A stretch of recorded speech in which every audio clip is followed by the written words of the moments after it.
So, what's up, Dread Manila once again mga kapatid, at eto nga, at may gawa na naman tayong halos 1 inch lang ang haba ng buhok.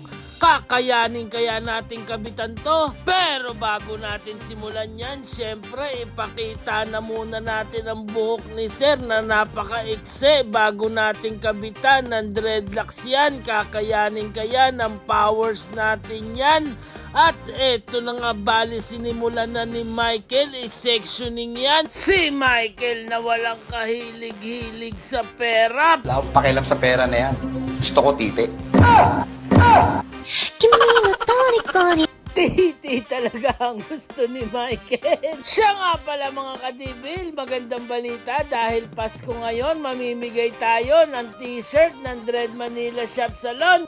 Bali ganitong design pala ang ipamimigay natin mga kadibil. At kung paano ka mananalo, share mo lamang itong video natin at siguraduhin mong nakapalo ka sa Dread Manila Shop Salon, at tapos niyan mamimili kami ng mananalo sa palaro natin. Ganun lamang kasimple. Pag minessage kita, ayun na yon, ikaw na ang nanalo. Send mo na sa akin ang address mo at ang complete details para mapadala na natin sa iyo ang t-shirt ng Dread Manila Shop Salon. At bago pa man tayo magkalimutan, syempre shout out na agad tayo. Shout out sa iyo Mikey Hatore, Jesse Pancho, Denver Danao, Paulo Lucio, Mac Balaguer, Paul Dales, at kay Meljan Midyante Rioren. Ayun, shout out po sa inyo. Sa mga gusto magpa-shout out dyan, alam nyo na po ang drill, ipakalat nyo lamang po itong video natin at sa susunod na vlog namin ay isa-shoutout po namin kayo.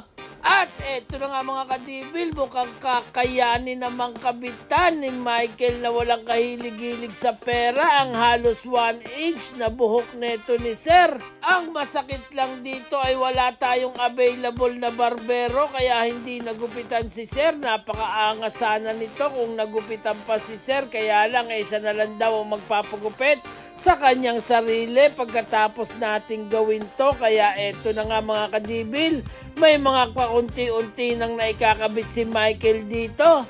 At konting-konti na lamang ay may papakita na po natin sa inyo ang final result netong mga pinaggagawa ni Michael na top head upgraded dreadlocks dito. At iyon na nga mga kadibil, bali treatment na lang tayo. Pagkatapos i-treatment niyan, alam nyo na po, syempre dreadlock serum. Ang dreadlock serum natin ay available pa rin sa Shopee ng Dread Manila Shop Salon at sa TikTok ng Dread Manila Shop Salon.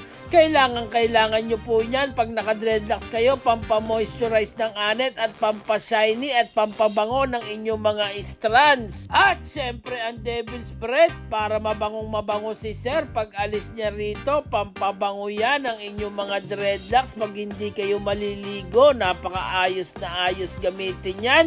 So eto na po ang kinalabasan ng dreadlocks ni Sir. So kayo na po ang umusga sa mga gawaan namin dito sa Dread Manila Shop Salon.